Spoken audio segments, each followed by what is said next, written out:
जय भीम साथियों।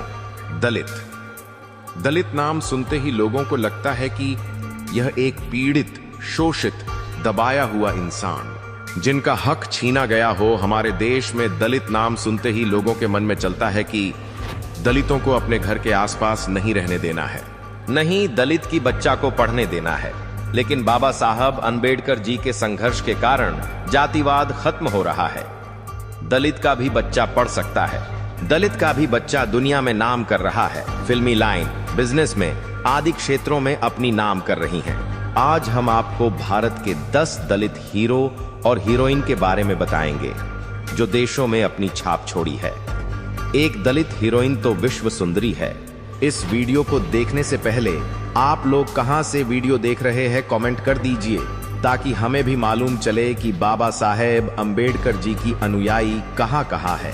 मेरे इस भीम आर्मी वाला चैनल पर नए आए हो तो इस चैनल को सब्सक्राइब कर लीजिए और ज्यादा से ज्यादा सपोर्ट कीजिए। चलिए वीडियो शुरू करते हैं। पहला नंबर पर है स्मिता बंसल। यह एक दलित जाति से आती हैं। स्मिता बंसल एक भारतीय टेलीविजन और फिल्म अभिनेत्री हैं। वह मुख्य रूप से हिंदी टेलीविजन धारावाहिकों में अपने काम के लिए जानी जाती हैं। बंसल का जन्म 21 फरवरी 1978 जयपुर, राजस्थान में हुआ था। बालिका वधू, अमानत सारथी और संजीवनी जैसे लोकप्रिय टीवी शो में भी नजर आईं।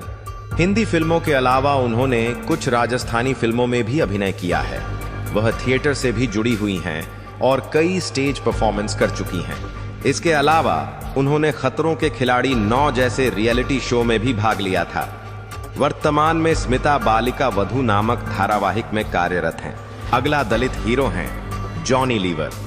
जॉनी लीवर यह एक दलित है। इनका पूरा नाम जॉन प्रकाश राव जनुमाला है। 14 अगस्त 1997 प्रकाशमो, आंध्र प्रदेश, भारत में जन्म हुआ था। जॉनी लीवर भारतीय फिल्म इंडस्ट्री के सबसे लोकप्रिय और प्रतिष्ठित कॉमेडियन में से एक हैं। उन्होंने 1980 और 1990 के दशक में बॉलीवुड में कॉमेडी की एक अलग पहचान बनाई। उनकी बेहतरीन कॉमिक टाइमिंग और अनोखे एक्सप्रेशंस के कारण वे दर्शकों के चहेते बन गए। जॉनी लीवर ने अपने करियर की शुरुआत स्टेज शो और मिमिक्री से की। उन्होंने अपने शुरुआती दिनों में मुंबई की सड़कों पर पेन बेचते हुए मिमिक्री की, जिससे वे लोगों का ध्यान आकर्षित करने लगे। बाद में वे प्रसिद्ध मिमिक्री कलाकार बन गए और कई लाइव शो किए। 1980 के दशक में उन्हें फिल्मों में छोटे मोटे रोल मिलने लगे। फिल्म फेयर अवार्ड्स में बेस्ट कॉमेडियन कैटेगरी में कई बार नामांकित। बॉलीवुड में 300 से अधिक फिल्मों में काम कर चुके हैं। उनकी बेटी जैमी लीवर भी एक कॉमेडियन और अभिनेत्री हैं। जॉनी लीवर बेहद धार्मिक व्यक्ति हैं और समाज सेवा में भी सक्रिय रहते हैं। वे अपने परिवार के साथ मुंबई में रहते हैं। उनकी कॉमेडी और संवाद अदायगी आज भी दर्शकों को हंसाने में सफल रहती है और वे भारतीय सिनेमा के महान हास्य कलाकारों में गिने जाते हैं। इनके प्रमुख फिल्में बाजीगर, जुदाई, दूल्हे राजा, बादशाह, गोलमाल 3, हाउसफुल 2, सर्कस आदि फिल्में हैं। अगला दलित हीरोइन है वेदिका कुमार। वेदिका एक दलित एक्ट्रेस है। इनका जन्म 21 फरवरी 1988 मुंबई, महाराष्ट्र, भारत में हुआ था। यह अभिनेत्री और मॉडल भी है। इन्होंने हिंदी, तमिल, तेलुगु, मलयालम, कन्नड़ फिल्मों में काम की है। वेदिका ने अपने करियर की शुरुआत 2006 को में तमिल फिल्म मद्रासी से की थी। उनकी पहली हिट फिल्म मुनि थी, जो बाद में कंचना सीरीज का हिस्सा बनी। इनके प्रमुख फिल्में मुनि, परदेशी, शिवलिंगा, कंचना 3 आदि फिल्मों में काम की हैं। वेदिका को उनकी सुंदरता और बेहतरीन अभिनय के लिए जाना जाता है। वे डांस और मॉडलिंग में भी सक्रिय हैं। उन्होंने साउथ इंडस्ट्री में कई सुपरहिट फिल्में दी हैं और अपनी पहचान बनाई है। अगला दलित हीरो हैं चिराग पासवान। चिराग कुमार पासवान का जन्म 31 अक्टूबर 1982 एक भारतीय राजनीतिज्ञ तथा लोक जनशक्ति पार्टी रामविलास के राजनेता हैं। वे भारत के बिहार राज्य के हाजीपुर लोकसभा निर्वाचन क्षेत्र से सांसद और मोदी सरकार में कैबिनेट मंत्री हैं। उनके पिता रामविलास पासवान भी भारत के एक प्रसिद्ध राजनेता थे। 2010 से 2011 तक चिराग पासवान हिंदी सिनेमा में भी अभिनेता के तौर पर काम कर चुके हैं। मिले ना मिले हम, वन एंड ओनली जैसी फिल्मों में वो अभिनेता रहे। हालांकि उन्हें राजनीति में ही आना था, इसलिए वे अधिक फिल्मों में काम नहीं किए। चिराग पासवान ने 2014 लोकसभा चुनाव में बिहार राज्य की जमुई लोकसभा सीट से राष्ट्रीय जनता दल के उम्मीदवार सुधांशु शेखर भास्कर को करीबन 85,000 मतों से हराया। चिराग पासवान ने 2019 के लोकसभा चुनावों में इसी सीट से भूदेव चौधरी को हराया और दूसरी बार लोकसभा के सांसद बने। सन 2024 में अपने पिता रामविलास पासवान की कर्मभूमि से वे चुनाव लड़े थे और केंद्र सरकार में कैबिनेट मंत्री बने। लोकसभा चुनाव 2024 में चिराग पासवान हाजीपुर सीट से 1 लाख से ज्यादा वोटों से जीते। अगला दलित एक्ट्रेस है शिल्पा शिंदे। शिल्पा शिंदे एक दलित परिवार से हैं। इनका जन्म 28 अगस्त 1977 को हुआ था। इनका जन्म स्थान मुंबई है, महाराष्ट्र, भारत में हुआ था। टेलीविजन धारावाहिक भाभी जी घर पर हैं में अंगूरी भाभी का किरदार निभाया। शिल्पा शिंदे भारतीय टेलीविजन की जानी मानी अभिनेत्री हैं। उन्होंने अपने अभिनय करियर की शुरुआत 1999 में की थी और कई हिंदी धारावाहिकों में काम किया। हालांकि उन्हें असली पहचान एनटीवी के लोकप्रिय कॉमेडी शो भाभी जी घर पर हैं अंगूरी भाभी की भूमिका निभाने से मिली। 2017 में शिल्पा ने बिग बॉस 11 में हिस्सा लिया और अपनी लोकप्रियता के चलते यह सीजन जीत लिया। शो में उनकी मासूमियत और सादगी को दर्शकों ने खूब पसंद किया। शिल्पा शिंदे का करियर विवादों से भी जुड़ा रहा है। उन्होंने भाभी जी घर पर हैं के निर्माताओं पर उत्पीड़न के आरोप लगाए और शो छोड़ दिया। इसके बाद उन्होंने टीवी इंडस्ट्री से दूरी बना ली और अन्य प्रोजेक्ट्स पर काम किया। शिल्पा ने कुछ तेलुगु फिल्मों में भी काम किया है और वे वेब सीरीज में भी नजर आ चुकी हैं। अगला दलित हीरो हैं सोनू निगम। सोनू निगम का पूरा नाम सोनू कुमार निगम है। यह भी एक दलित जाति से आते हैं। इनका जन्म 30 जुलाई 1973 को फरीदाबाद, हरियाणा, भारत में हुआ था। सोनू निगम भारत के सबसे लोकप्रिय पार्श्व गायकों में से एक हैं। उन्होंने अपनी गायकी की शुरुआत बहुत कम उम्र में की थी। वे अपने पिता अगम कुमार निगम के साथ स्टेज पर गाना गाते थे।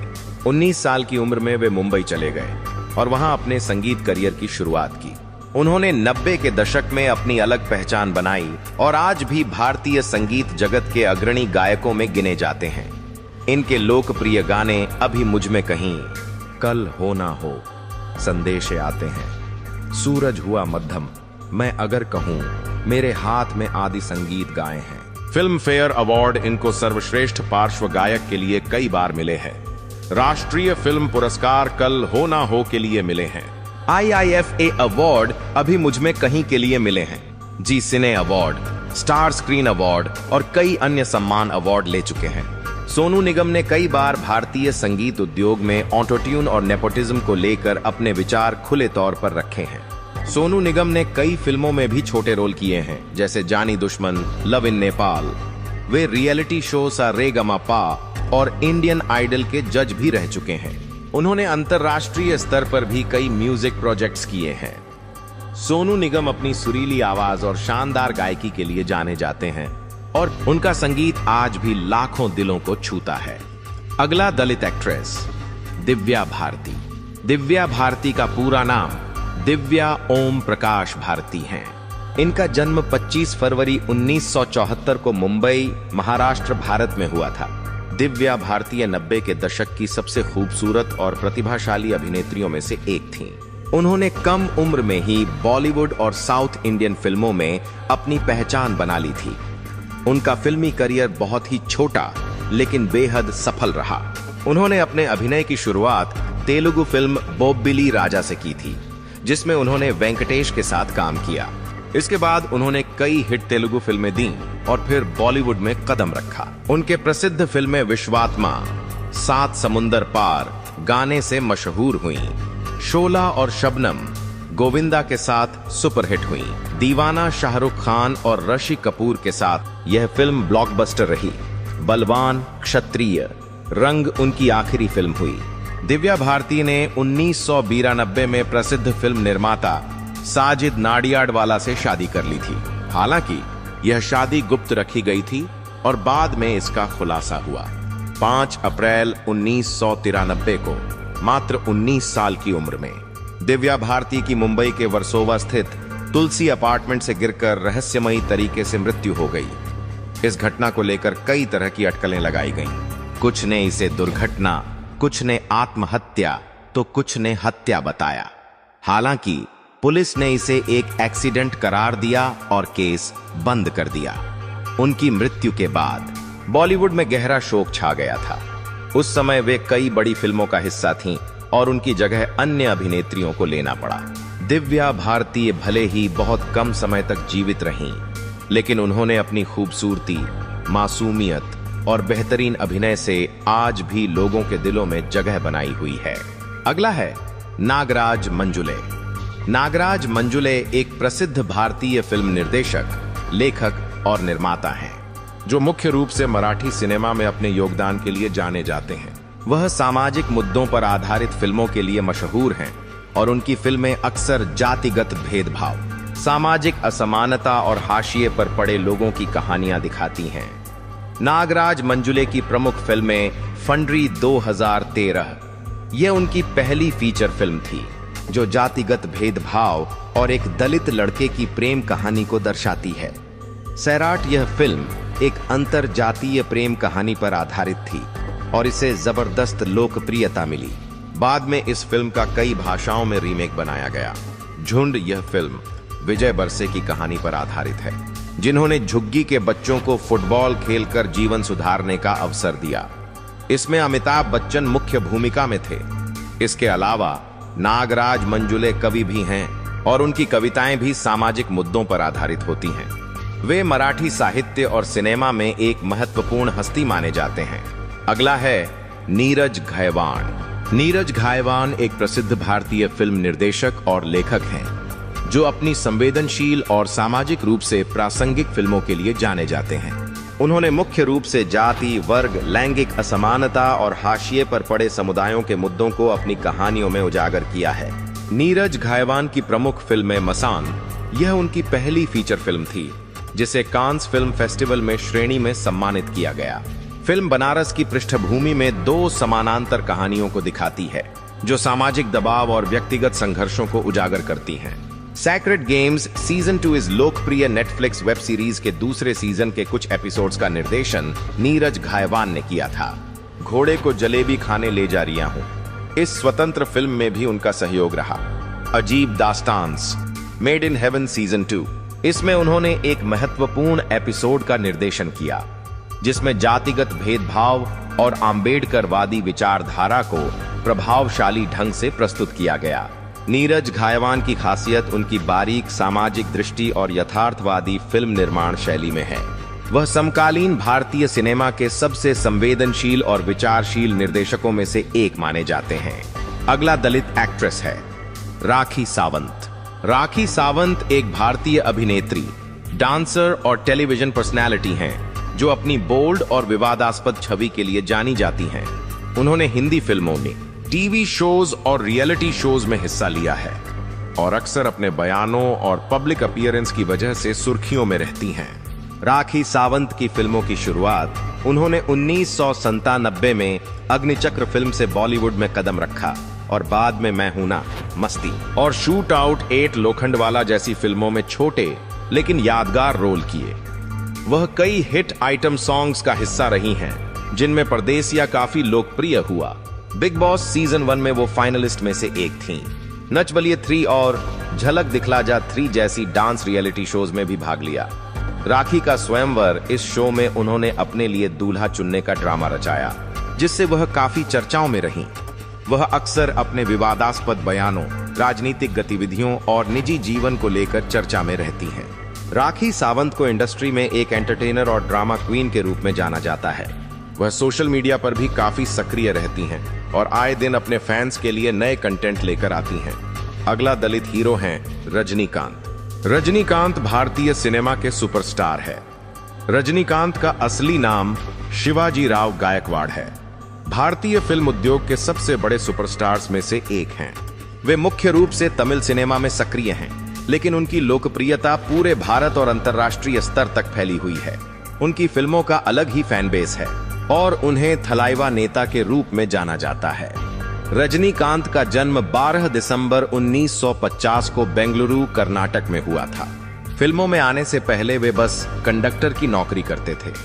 1975 में के बालाचंद्र की फिल्म से उन्होंने फिल्मी करियर की शुरुआत की। शुरुआती दौर में वे साइड रोल और विलेन के किरदार निभाते थे, लेकिन जल्द ही उन्होंने एक लीड हीरो के रूप में पहचान बना ली। रजनीकांत की प्रमुख फिल्म बादशाह, इस फिल्म ने उन्हें एक पैन इंडिया सुपरस्टार बना दिया। मुथु, यह जापान में भी सुपरहिट रही, जिससे उनकी इंटरनेशनल फैन भी जानने लगे। पदायप्पा, Shivaji the boss, एंथिरन robot, Kabali, इनके आदि फिल्में हैं। तो दोस्तों, इस वीडियो को देखने के बाद आपको कैसा लगा कमेंट में बताएं। और अभी तक मेरे इस भीम आर्मी वाला चैनल को सब्सक्राइब नहीं किया है तो आपसे निवेदन है कि इस भीम आर्मी वाला चैनल को सब्सक्राइब कर लीजिए और ज्यादा से ज्यादा सपोर्ट कीजिए। चलिए मिलते हैं किसी अगले वीडियो में।